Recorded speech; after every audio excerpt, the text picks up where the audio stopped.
வணக்கம். இது தடம் நியூஸின் மதிய நேர செய்திகள். செய்தி ஆசிரியர் அரியராசா தினேர். வாசிப்பவர் மதுஷியா மகேந்திரன்.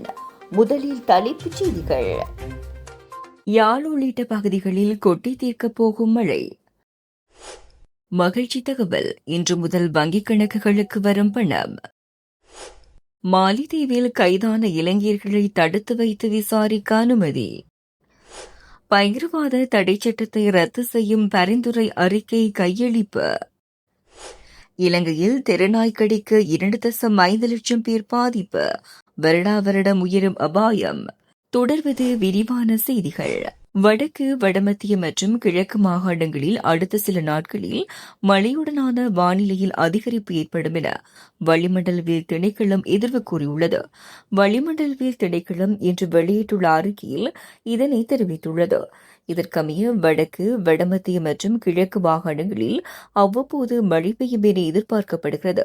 நாட்டின் ஏனைய பிரதேசங்களில் பிற்பகல் 1 மணிக்கு பின்னர் மழையோ அல்லது இடியுடன் கூடிய மழையோ பெய்யக்கூடிய சாத்தியம் காணப்படுவதாக அந்த திணைக்களம் தெரிவித்துள்ளது. மேல் சப்ரகமோ மற்றும் வடமேல் மாகாணங்களிலும் காலி மற்றும் மாத்தறை மாவட்டங்களிலும் சில இடங்களில் 75 மில்லிமீட்டருக்கும் அதிகமான ஓரளவு பலத்த மழை வீழ்ச்சி எதிர்பார்க்கப்படுகிறது.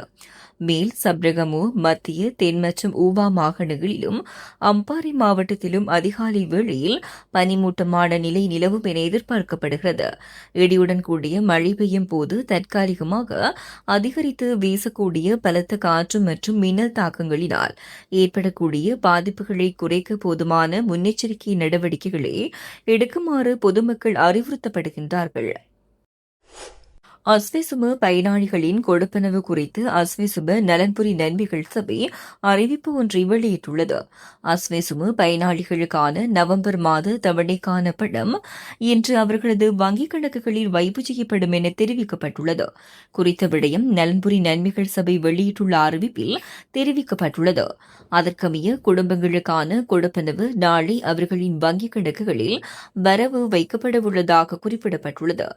நலன்புரி நன்மைகள் சபை வெளியிட்டுள்ள அறிவிப்பில் மேலும் 1415,738 பயனாளிகளின் கணக்குகளுக்கு 11.2 பில்லியன் ரூபாய் மாற்றப்படும். இதேவேளை அஸ்வெசும கொடுப்பனவின் வருடாந்த தகவல் புதுப்பிப்பு தற்சமயம் ஆரம்பிக்கப்பட்டுள்ளதாக நலன்புரி நன்மைகள் சபை அண்மையில் தெரிவித்திருந்தது.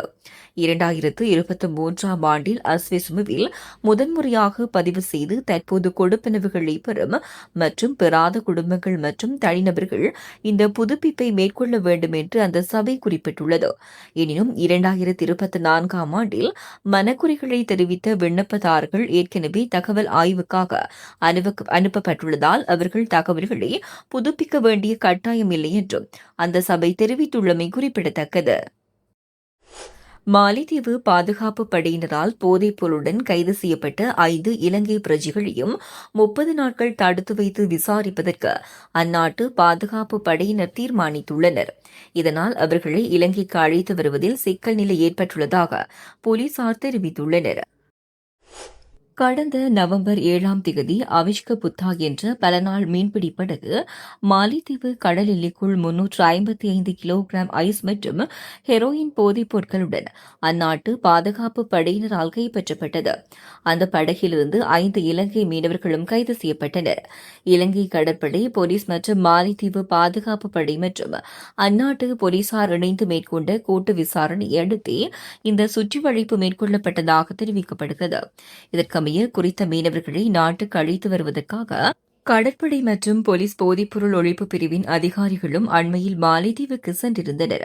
எனினும் அந்நாட்டு பாதுகாப்பு படைகள் கைது செய்யப்பட்டு சந்தேக நபர்களை தடுத்து வைத்து விசாரிப்பதற்கான உத்தரவை பெற்றுள்ளதால் அவர்களை இலங்கைக்கு அழைத்து வர முடியவில்லை என்று தெரிவிக்கப்பட்டுள்ளது. இதன் காரணமாக மாலைதீவு சென்ற இலங்கை பாதுகாப்பு படையின் அதிகாரிகள் அடுத்த 2 நாட்களுக்குள் நாடு திரும்ப உள்ளனர். பயங்கரவாத தடை சட்டத்தை ரத்து செய்வது தொடர்பான பரிந்துரை அறிக்கை நீதி அமைச்சரிடம் கையளிக்கப்பட்டுள்ளது. அது தொடர்பில் ஆராயும் குழுவின் தலைவர் ரியன்சி அரசகுலரத்ன குறித்த அறிக்கையை நீதி அமைச்சர் ஹர்ஷன நாணயக்காரவிடம் கையளித்துள்ளார். இலங்கையில் தெருநாய்களின் எண்ணிக்கை அபாயகரமாக உயர்வடைந்துள்ளதாக இலங்கை விலங்குகள் நலச்சங்கம் எச்சரித்துள்ளது. இதன்படி தெருநாய்களின் எண்ணிக்கை 2 மில்லியன் முதல் 3 மில்லியன் வரை அதிகரித்துள்ளதாக அந்த சங்கம் குறிப்பிட்டுள்ளது. இந்த அபரிவிதமான அதிகரிப்பால் ஒவ்வொரு வருடமும் சுமார் 2,50,000 தெரு நாய்க்கடி சம்பவங்கள் பதிவாகுவதாக சுட்டிக்காட்டப்பட்டுள்ளது. கண்டியில் இடம்பெற்ற ஊடகவியலாளர் சந்திப்பில் கருத்துரைக்கும் போது விலங்கு நலன் மூலம் சமூக பாதுகாப்புக்கான கண்டி சங்கத்தின் செயலாளர் சம்பா பெர்னாண்டோ இந்த விடயத்தை தெரிவித்துள்ளார். அத்துடன் பெண் நாய்கள் ஆண்டுக்கு 2 முறை குட்டியிடுவதால் தற்போது இலங்கையில் ஒவ்வொரு 8 மனிதர்களுக்கு ஒரு தெருநாய் என்ற சதவீதத்தில் அதன் எண்ணிக்கை உயர்ந்துள்ளதாக அவர் சுட்டிக்காட்டியுள்ளார். யாழ் உள்ளிட்ட பகுதிகளில் கொட்டி தீர்க்கப் போகும் மழை. மகிழ்ச்சி தகவல், இன்று முதல் வங்கிக் கணக்குகளுக்கு வரும் பணம். மாலிதீவில் கைதான இலங்கையர்களை தடுத்து வைத்து விசாரிக்க அனுமதி. பயங்கரவாத தடை சட்டத்தை ரத்து செய்யும் பரிந்துரை அறிக்கை கையளிப்பு. இலங்கையில் தெருநாய்க்கடிக்கு 2.5 லட்சம் பேர் பாதிப்பு. இதுபோன்ற செய்திகளை தெரிந்து கொள்ள தடம் நியூஸ் சேனலை சப்ஸ்கிரைப் செய்து அருகில் உள்ள பெல் பட்டனை கிளிக் செய்யுங்கள். மேலும் இதுபோன்ற செய்திகளை உடனுக்குடன் தெரிந்து கொள்ள தடம் FM.com என்ற இணையதளத்தின் வாயிலாகவும் எங்களுடன் இணைந்து கொள்ளுங்கள்.